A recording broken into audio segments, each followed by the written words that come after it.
The scariest part was how silent it was. No warning, no chest pain, no shortness of breath. Just a dull headache I kept brushing off, and a strange sense of pressure that I thought was stress. But deep down, something felt off. I remember sitting at my desk, trying to focus, when I felt this weird pulsing sensation in my ears. Not painful, just present. Like my body was whispering something, but I wasn't listening. It took me weeks to go to the doctor. I didn't think it was anything serious. But when the nurse wrapped the cuff around my arm and took that first reading, her eyes narrowed. She waited a few minutes, then did it again. The second reading wasn't better. My blood pressure was 148/95. Elevated. Not stroke level, but not normal. The doctor walked in and didn't even blink before saying, "We'll monitor it, but if it stays that high, we may need to talk about medication." Medication. That word echoed in my head. It's not that I was against it, I just couldn't believe I needed it. I was in my 30s. I wasn't overweight. I cooked at home. I didn't smoke. I walked every day. I was doing all the right things. Or so I thought. The truth is, I didn't understand blood pressure. I thought it was something older people worried about. I didn't know how many women in their 30s, 40s, and 50s silently live with elevated numbers for years until something serious happens. I went home that day and stared at my fridge. I didn't know what to eat anymore. Should I go low sodium? Quit coffee? Cut out red meat? My head spun with fear and questions. That night, I barely slept. Not because of caffeine, but because of worry. And the next morning, I did what most people do when they're scared. I Googled. I went down every rabbit hole I could find. Natural ways to lower blood pressure, food to avoid, hidden causes. I started writing everything down. I didn't want a Band-Aid. I wanted to understand what was really happening in my body. That's when I discovered something no one had told me before. High blood pressure isn't just about salt.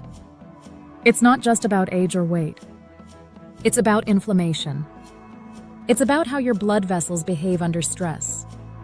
It's about what your kidneys, liver, and hormones are doing behind the scenes. And more than anything, it's about what you feed your body and how you live inside it. My first major shift came when I learned how magnesium works.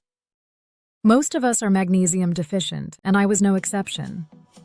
I had all the signs: tight shoulders, restless legs at night, mood swings, sugar cravings, even muscle twitches. Magnesium helps blood vessels relax. Without enough of it, your arteries stay constricted, forcing your heart to pump harder. That raises your pressure. I started adding magnesium-rich foods into my day: pumpkin seeds, spinach, dark chocolate, almonds, avocado. And I noticed something within the first week.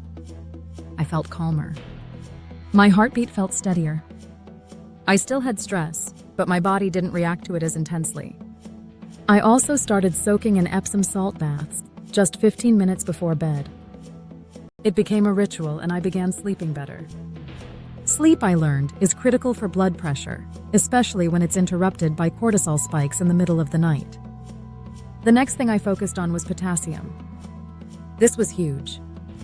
Most people think potassium only comes from bananas, but the real stars are foods like white beans, sweet potatoes, beets, coconut water, and leafy greens.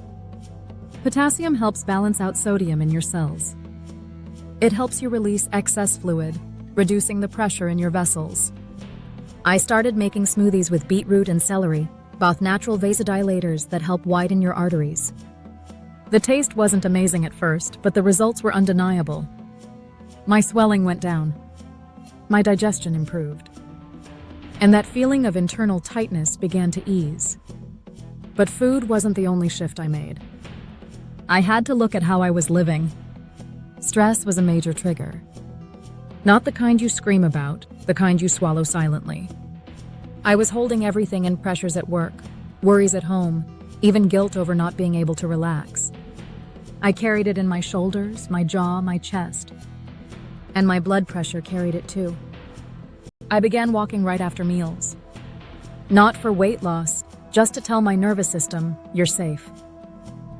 That one change did more for my numbers than any supplement I tried. Walking after eating helps stabilize blood sugar, improves circulation, and signals your body to shift out of fight or flight. Just 10 minutes after dinner, every night. It became my moving meditation. Breathing became my next medicine. Slow nasal breathing. In for 4 counts, out for 6. It seemed silly at first. But when I tracked my pulse after just 3 minutes, it dropped noticeably. Our breath is like a remote control for our nervous system. When we learn how to slow it down, our body follows. I started using this during meetings, in traffic, even while brushing my teeth. Little moments that used to trigger tension became opportunities to calm myself. I wasn't just lowering my blood pressure, I was lowering my entire stress signature. I also had to rethink caffeine. I didn't give up coffee entirely, but I became strategic. I stopped drinking it on an empty stomach. I added cinnamon to stabilize blood sugar. I paired it with protein or healthy fat. And I swapped my afternoon cup for herbal teas, especially hibiscus. I had no idea hibiscus tea was so powerful. Study after study shows it can lower blood pressure naturally, sometimes as effectively as medication. It's rich in anthocyanins, antioxidants that protect your blood vessels and reduce inflammation. I began drinking a chilled glass mid-afternoon, and it became something I looked forward to, a moment of beauty and calm. Salt was another area I had to unlearn. The salt that spikes blood pressure isn't the mineral-rich sea salt you add to your home-cooked meals. It's the processed, iodized table salt dumped into fast food, canned goods, sauces, and snacks. Once I removed those and started using pink Himalayan or Celtic sea salt, I not only felt better, I noticed I craved less. My body stopped holding on to so much water. My rings fit again. My face looked less puffy. My blood pressure slowly, steadily dropped. I didn't do it all at once. I took small, consistent steps. 1 week I focused on magnesium. The next, potassium. Then movement. Then breath.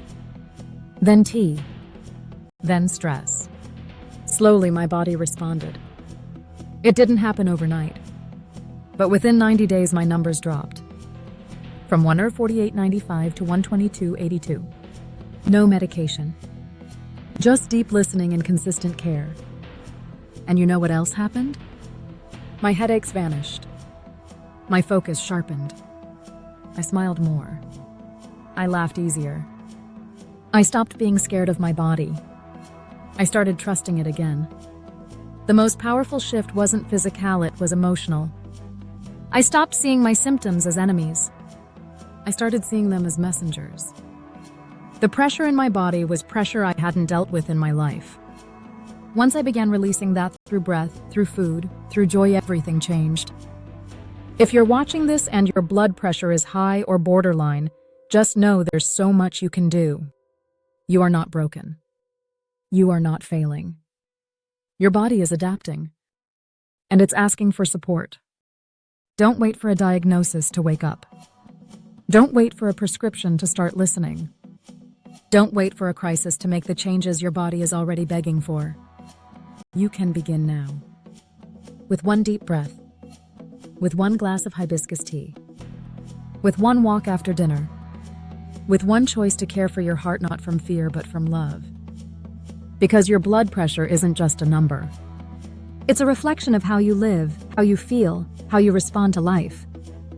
And when you change your rhythm, your heart listens, your vessels soften, your pressure drops. Naturally, gently, powerfully, just like healing should feel.